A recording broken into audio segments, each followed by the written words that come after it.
अवसर दिया। साथ साथ हमारे राष्ट्रीय अध्यक्ष जगत प्रकाश नड्डा जी और हमारे गृह मंत्री अमित भाई शाह जी का भी मैं आभार व्यक्त करता हूं। हमारे साथ कंधे से कंधा मिलाकर महाराष्ट्र में जो हमारा साथ निभाते रहे हैं, ऐसे केंद्रीय मंत्री माननीय रामदास जी आठवले, इनका भी मैं आभार व्यक्त करता हूं। हमारी पार्टी के शीर्ष के नेता राजनाथ सिंह जी, नितिन गडकरी जी, तमाम शीर्षस्थ नेतृत्व का मैं आभार व्यक्त करता हूं। और हम सब लोग मिलकर महाराष्ट्र को एक अच्छी सरकार देंगे, इस प्रकार का संकल्प करते हुए महाराष्ट्र की जनता का मैं आभार व्यक्त करता हूं। और अजित दादा से निवेदन करता हूं कि दादा आप सभी को संबोधित करें। खरं तर देवेंद्रजींनी सर्व सांगितलेलंच आहे। मी फक्त एक खुलासा करू इच्छितो की मी माझ्या वेगळ्या कामाच्या करता दिल्लीला गेलो होतो, मी कुणाला भेटायला गेलो नव्हतो। तुम्ही मस्त चॅनलवाल्यांनी दादाला आज भेट नाकारली, उद्या भेट नाकारली। मी भेटायलाच गेलो नव्हतो तर भेट नाकारायचा प्रश्न येतो कुठं? मी गेलेलो होतो, या सगळ्यांनी माझी पत्नी सुनेत्रा पवारांना राज्यसभेवर सभासद केलेलं आहे। त्यांना 11 जनपद तो बंगला अलॉट झालेला आहे। मला कुठलंही जरी गव्हर्नमेंटचं घर असू द्यात, आमचं स्वतःचं घर असू द्यात, मला नीटनेटकं लागतं आहे, आपल्याला सगळ्यांना माहिती आहे। आणि म्हणून मी तिथं आर्किटेक्टला घेऊन काय नियमामध्ये गोष्टी करता येतात ते एक गोष्ट होती। आणि प्रफुल्लभाई आणि आम्हाला आमच्या केसेस ज्या चाललेल्या आहेत त्याच्याबद्दल मी कधी वकिलांना भेटलेलो नव्हतो। नेहमी प्रफुल्लभाईची इथली जबाबदारी दिल्लीची पार पाडायची। आपल्यालाही माहिती आहे, काल पण तारीख होती ती पुन्हा पुढं ढकलली काहीतरी आमच्या चिन्हाची, तर तो पण एकदा विषय तो संपावा। तो आमचाही विषय तिथं सुप्रीम कोर्टामध्ये प्रलंबित आहे। अर्थात सुप्रीम कोर्ट त्याच्यामध्ये सगळ्यांची बाजू ऐकून घेऊन योग्य पद्धतीनं निर्णय देईल। परंतु बागे कधी इकडच्या व्यापामुळं मला वकिलांना भेटता आलेलं नव्हतं, त्यांनाही भेटणं अतिशय गरजेचं होतं। आणि अजून एक जवळच्या व्यक्तीचं नाते लग्न होतं। अशा 3 गोष्टीच्या करता मी गेलेलो होतो। आणि तिथं गेल्यानंतर थोडासा इथल्यापेक्षा आराम मिळतो, त्याच्यामुळं तिथं आपला निवांत आम्ही म्हणजे राज्यसभा चालू होती, त्याच्यावर सुनेत्रा पण तिथं होती, हेही दोघं तिकडं होते लोकसभेत राज्यसभेत, आणि म्हणून मी गेलो होतो। त्याच्यामुळे ते पहिल्यांदा डोक्यातनं काढून टाका मी कुणाला अमितभाईंना किंवा कुणाला भेटायला गेलो होतो। कारण आमची आधी चर्चा एकनाथरावजी, देवेंद्रजी आणि आम्ही गेलो असताना त्यावेळेस झालेली होती। आणि तशा पद्धतीनं आता सगळ्या गोष्ट उद्याच्या शपथविधीच्या संदर्भामध्ये देवेंद्रजींनी सांगितलेली आहे। आम्ही सगळेजण मिळून महाराष्ट्राच्या सर्वांगीण विकासाच्या करता मनापासून प्रयत्न करू। आम्हाला अनुभव आहे, त्या अनुभवाचा फायदा राज्यातल्या सर्व समाजाला, सर्व जाती घटकाला कसा करून देता येईल। वेगवेगळ्या प्रकारचे गोष्टी घडत असतात, नैसर्गिक संकट येत असतात, त्याच्यातून आमचा शेतकरी अडचणीत येत असतो, परंतु त्याला पुन्हा त्याच्यातून कसं आधार देता येईल, बाहेर काढता येईल। आणि आता केंद्र सरकार पण त्या बाबतीत मागेही बरोबर होतं, आताही बरोबर आहे। आता 5 वर्ष आता ते अतिशय चांगलं बहुमत आहे की त्याच्यात आता कुठंही आम्हाला तिघांना पण ह्याला सांभाळा, त्याला सांभाळा, हा तिकडे गेला, हा रुसला, हा फुगला, आम्ही रुसून फुगून देणारच नाही। पण असं फार काही तिथं वेळ देण्याची जबाबदारी येणार नाही, ती चंद्रशेखर बावनकुळे आणि सुनील तटकरे त्यांच्या स्तरावर पार पाडतील। आम्ही सरकारचं काम उत्तम पद्धतीनं पार पाडण्याचं काम मनापासून करू। आणि जो आश्वासनं कालच्या आम्ही निवडणुकीच्या काळामध्ये दिली गेलेली आहेत, ती आश्वासनांची पूर्तता करण्याच्या करता आम्ही योग्य पद्धतीनं राज्याला पुढे नेण्याचं काम करू। आणि राज्य देशामध्ये सगळ्या राज्यांच्यामध्ये महाराष्ट्राचा एक वेगळा नावलौकिक आहे, जो पहिल्यापासून स्वर्गीय यशवंतराव चव्हाण साहेबांनी सांभाळलेला आहे।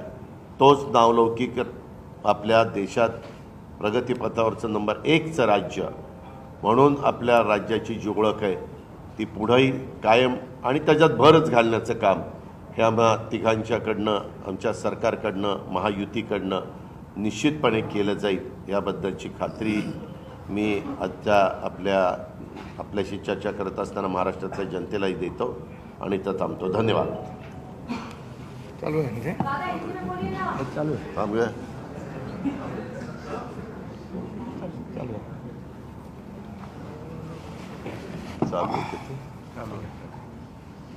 सर्व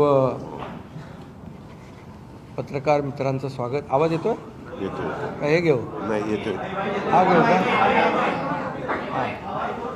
हां ठीक आहे. दुसरा बरोबर.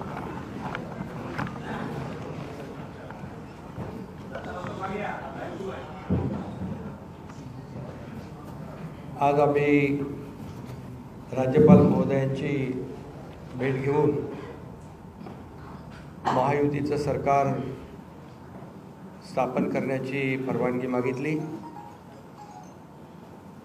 आणि राज्यपाल महोदयांनी परवानगी दिली. उद्या आझाद मैदानमध्ये संध्याकाळी 5:30 वाजता शपथविधी आहे.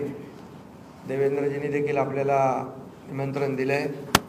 आम्ही देखील आपल्या सगळ्यांना निमंत्रित करतोय आणि मला आनंद आहे की 2.5 वर्षापूर्वी इथंच वाटतं ना, तिथेच देवेंद्रजींनी मी मुख्यमंत्री व्हावं म्हणून माझ्या नावाची शिफारस केली होती आणि आज देवेंद्रजी मुख्यमंत्री व्हावेत अशी शिफारस आणि पाठिंब्याचं पत्र शिवसेनेच्या वतीने आज आम्ही दिलं आहे. आणि यापूर्वीच तुमच्या पत्रकार परिषदेमध्ये शिवसेनेचा पाठिंबा आणि पूर्ण समर्थन भारतीय जनता पक्षाच्या उमेदवारांना देवेंद्रजींना आम्ही देऊन टाकला होता.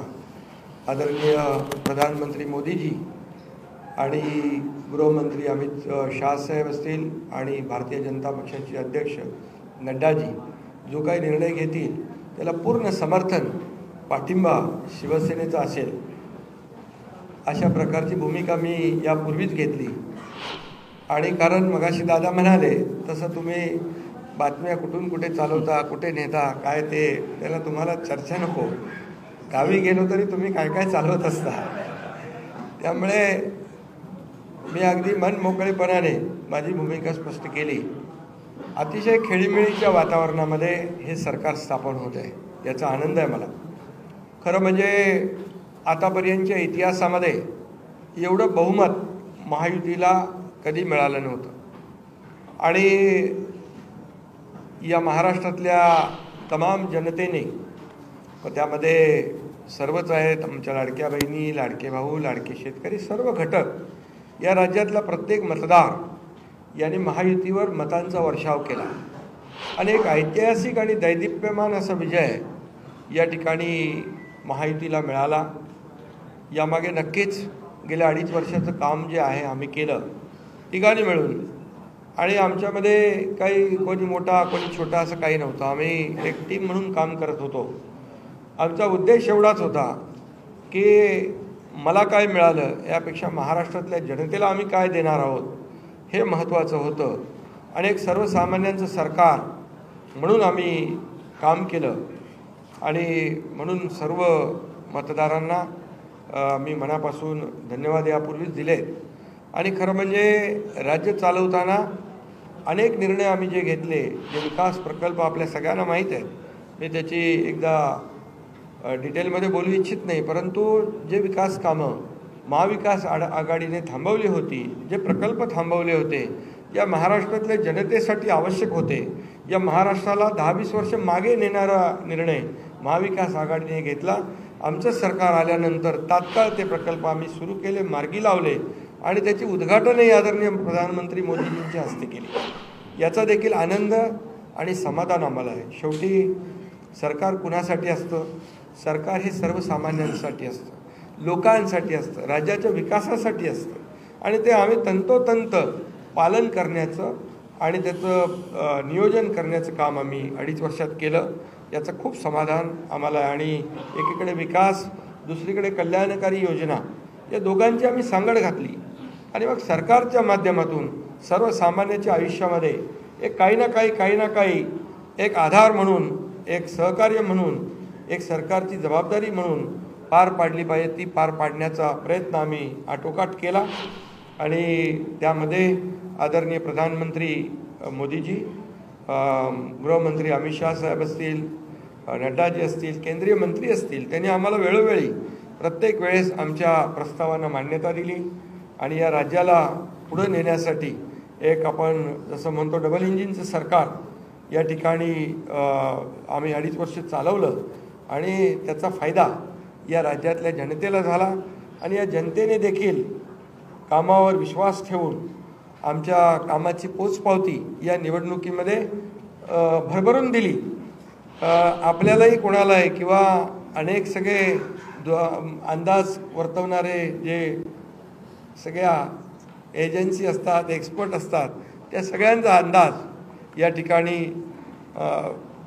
बाद ठरवला आणि त्यामध्ये मतदारांना धन्यवाद द्यावे तेवढे थोडे आहेत. म्हणून मी पुन्हा एकदा सांगेन, माझ्या लाडक्या बहिणी असतील, लाडके भाऊ, लाडके शेतकरी, लाडके ज्येष्ठ, सगळेच या महाराष्ट्रातले सर्व घटक यांनी पूर्णपणे ऐतिहासिक विजय मिळवून दिला. त्यामुळे आता आमची जबाबदारी आणखी वाढली आहे. आता आम्ही टीम म्हणून देवेंद्रजींना आता पूर्वी देखील 5 वर्षाचा अनुभव आहे, त्यांचा अनुभव आम्हाला 2.5 वर्षासाठी देखील कामी आला. आता पुन्हा मुख्यमंत्री म्हणून त्यांचं नाव शिफारस करण्याची संधी मला मिळाली, त्याचाही आनंद मला आहे. आणि म्हणून आमचं अगदी टीमवर्क जसं 2.5 वर्ष झालं आणि राज्यातल्या जनतेला या ठिकाणी आम्ही सहकार्य करू शकलो. आतापर्यंतच्या इतिहासामध्ये आपण जरी थोडं चाळून बघितलं तरीसुद्धा एवढ्या कल्याणकारी योजना कधी झाल्या नव्हत्या. आणि कल्याणकारी योजना फक्त आम्ही निर्णय घेतले नाहीत तर त्याची अंमलबजावणी केली, त्याचा लोकांना बेनिफिट झाला, लोकांना त्याचा फायदा झाला. शेवटी कल्याणकारी सरकार, सर्वसामान्यांचं सरकार हे लोकांच्या कल्याणासाठी असतं. ते खऱ्या अर्थाने आम्ही राबवलं याचा आनंद आणि समाधान आहे. त्यामुळे मी पुन्हा एकदा देवेंद्रजींचं मनापासून अभिनंदन करतो की पुढचा आपला जो प्रवास आहे तो अतिशय यशस्वी आणि राज्याला पुढे नेणारा, या राज्याचा विकास करणारा आणि सर्वसामान्यांना न्याय देणारा ठरेल आणि त्यामध्ये नक्कीच आपला सर्वांचा सहभाग असेल, सहकार्य असेल.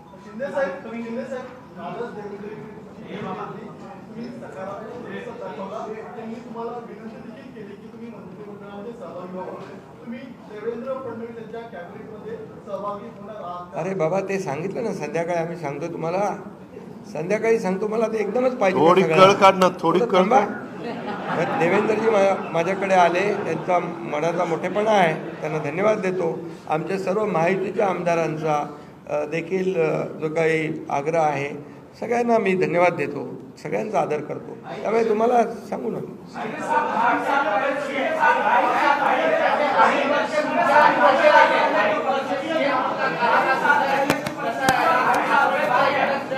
अरे बाबा, एवढी कामं केली की आठवणीतलं एक क्षण काय सांगू. एवढे निर्णय आम्ही घेतले की ते सर्व निर्णय ऐतिहासिक होते.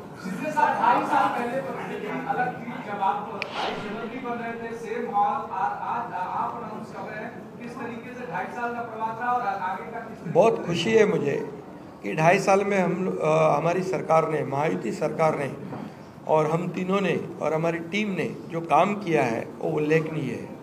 उसके इतिहास में उसका सुनहरे अक्षरों में लिखा जाएगा. इतने बड़े निर्णय लिए, इसकी हमें खुशी है. तब्येत चांगली आहे, म्हणजे आवाज थोडा, अरे आता तब्येत होते चांगली ना, आता लगेच कसं जोरात बोलू.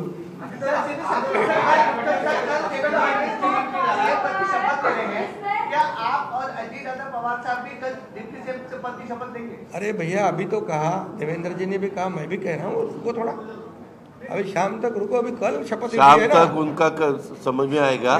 मैं तो लेने वाला हूँ, मैं रुकने वाला हूँ.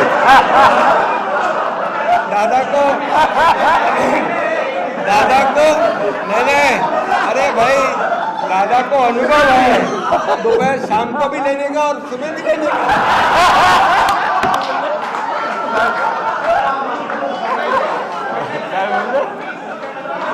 परंतु ऐका, पूर्वी आम्ही सकाळी दोघांनी घेतली होती, तो हे राहून गेलेलो होता, आता पुढे 5 वर्ष आता ठेवणार आहे।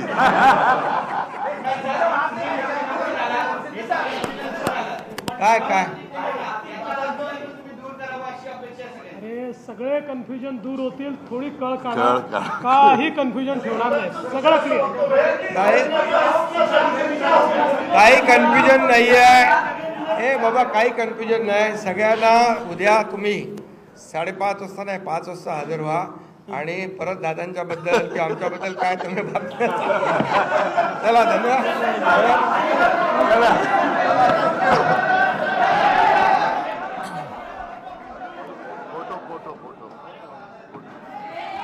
तर उद्या संध्याकाळी 5:30 वाजता राज्याच्या मुख्यमंत्री पदाची शपथ देवेंद्र फडणवीस घेतील, याबद्दलची घोषणा करण्यात आलेली आहे। अखेर आता एकनाथ शिंदेंनी त्यांचा पाठिंबा आहे तो राज्यपालांकडे दिलेला आहे। अजित पवार यांनी सुद्धा देवेंद्र फडणवीस महाराष्ट्राचे मुख्यमंत्री असतील त्याबद्दलचा पाठिंबा दिलाय। त्यामुळे उद्या हे सगळे जण शपथ घेतील। आत्ताच्या परिस्थितीनुसार 3 जण शपथ घेतील, पण संध्याकाळपर्यंत कळेल की आणखी त्याच्यामध्ये इतर लोक शपथ घेतील की नाही। पण अतिशय वेगळं वातावरण आता या पत्रकार परिषदेच्या माध्यमातून पाहायला मिळालं। गेल्या काही दिवसांमधल्या ज्या सगळ्या बातम्या होत्या त्या पार्श्वभूमीवरती एकनाथ शिंदेंचा अजूनही निर्णय नाही। अजितदादांनी मात्र स्पष्टपणे सांगितलं की मी मात्र शपथ घेणार आहे आणि त्यावरून मोठा हशा पिकलेला पाहायला मिळाला। एकनाथ शिंदेंच्या सहभागाबद्दल मात्र अजून संभ्रम आहे का, हा प्रश्न विचारला जातोय। सस्पेन्स कायम ठेवलाय का त्यांनी, याच्याबद्दलची चर्चा आहे। पण त्याबद्दल त्याने सांगितलं कुठलंही कन्फ्युजन नाहीये, कन्फ्युजन नाही असं ते म्हणाले। पण कन्फ्युजन नाही असं म्हणत असताना त्यांनी क्लिअर हे केलेलं नाहीये की मी शपथ घेतोय। त्यामुळे समीकरण बदल गए, बड़ा भाई कौन होगा? अरे भाई अभी मैंने पूरा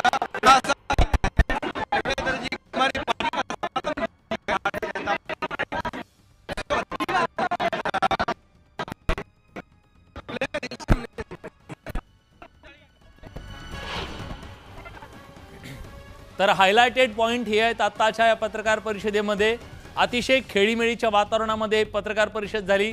गेल्या काही दिवसातल्या ज्या सगळ्या वादाच्या बद्दलच्या बातम्या होत्या त्यावरती पडदा टाकणारी ही पत्रकार परिषद होती। एकनाथ शिंदे मात्र उद्याच शपथ घेतील का याच्याबद्दलचा सस्पेन्स आत्ता कायम आहे।